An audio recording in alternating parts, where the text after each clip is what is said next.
नमस्कार, मी निकिता. सेलिब्रिटी प्रमोटर्समध्ये आपल्या सगळ्यांचं खूप खूप स्वागत आहे. सध्या आपण आलो आहे झी टॉकीजच्या महाराष्ट्राचा फेवरेट कोण या रेड कार्पेटवर आणि सगळ्यांची लाडकी अदिती आपल्यासोबत आहे. हॅलो अदिती, कशी आहेस? हाय, खूप छान. तू कशी आहेस? मी सुद्धा मस्त. सगळ्यात पहिला तुझ्या लुकबद्दल काय सांगशील? अरे, माझा साडी हा फेवरेट ड्रेप आहे आणि त्यातही ही साडी मला सुता बॉम्बेनी गिफ्ट केली आहे. सो ते माझा फेवरेट ब्रँड आहे. मी त्याला एक छोटासा फक्त बेल्ट घालून एक ट्विस्ट ॲड केला आहे आणि वगैरे वगैरे कमाल दिसते. Thank you so much. क्या बात आहे. गेल्या वर्षी बाई पण भारी देवा हा सिनेमा आला.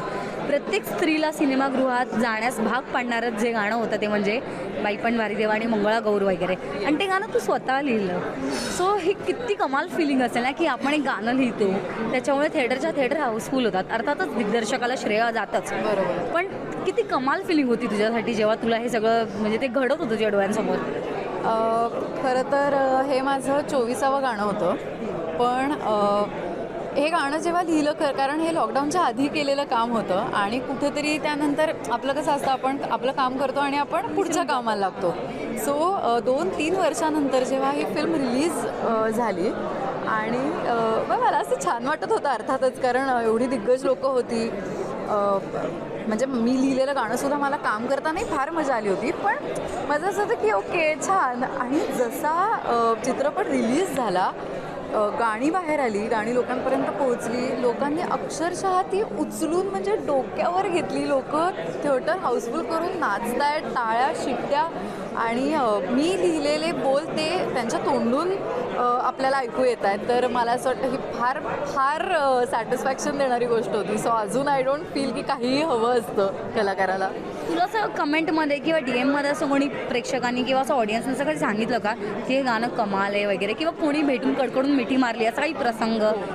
म्हणजे आता कसं होतं, अभिनेत्री असल्यामुळे त्याकरता बरीच लोकं भेटत असतात, त्यांचं प्रेम दाखवत असतात. पण अशात गेल्या 6 महिन्यात असं झालं की म्हणजे ते तर ठीक आहे, ओळखतात अभिनेत्री म्हणून, पण येऊन समोरून सांगतात की आम्हाला तुझं ते गाणं खूप आवडलं, खूप सुंदर लिहिलं आहेस. त्यामुळे माझ्यासाठी ती ओळख पण इतकी महत्त्वाची आहे. किंवा मला इतकं बरं वाटलं की प्रेक्षकांनी त्याची दखल घेतली. आणि एक थोडासा ॲडव्हान्टेज मला ह्याचा होता की माझा चेहरा ऑलरेडी माहितीचा असल्यामुळे ते अजून त्यांच्यापर्यंत पोहोचलं. त्यामुळे आय फील एक्स्ट्रीमली थँकफुल. जेव्हा म्हणजे 3-4 वर्षांपूर्वी जेव्हा तुला कळलं की हे गाणं लिहायचं, तेव्हा नेमकं काय ब्रीफ होतं आणि तुझ्या डोक्यात काय होतं?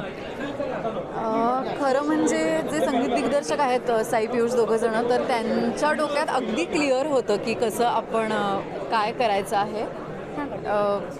पण खरं म्हणजे टास्क हा होता की मंगळागौरसारखं गाणं लिहायचं की ज्याचे आपण कायम वर्षानुवर्ष त्याची गाणी ऐकत आलो आहे, पारंपरिक ते आहे. पण ते आपल्याला रिक्रिएट करायचं आहे, आपल्याला आपले स्वतःचे शब्द त्याच्यामध्ये ॲड करायचे आहेत आणि एक स्वतःचा फ्लेवर त्यात हे. कारण ना खूप मोठी जबाबदारी असते आणि मी आत्ता ह्या प्रवासाची माझी सुरुवात आहे गीतकार म्हणून. म्हणजे माझा काही असा फार दांडगा अनुभव नाही आहे किंवा असं. त्यामुळे एक खूप मोठी जबाबदारी माझ्यावरती होती आणि माझ्या संगीत दिग्दर्शक मित्रांमुळे मी ती खूप चांगल्या पद्धतीने पार पाडू शकले. कारण आम्ही एकत्र बसून म्युझिक सेशन्स केली, त्यांनी मला काय अपेक्षित आहे काय नाही सगळं सांगितलं. आणि पारंपरिकता आणि आत्ताचे माझे शब्द ह्याचा इतका सुंदर मेळ बसल्यामुळे मला असं वाटतं हे गाणं आपल्या सगळ्यांच्या. काही अपकमिंग प्रोजेक्ट प्रेक्षकांसोबत शेअर करावेसे वाटतात तुला? 2 फिल्म्सची गाणी लिहिते आणि अभिनयातही काही खूप खास प्रोजेक्ट्स येत आहेत. त्यामुळे लुकिंग फॉरवर्ड. क्या बात आहे. Thank you so much and all the best. Thank you.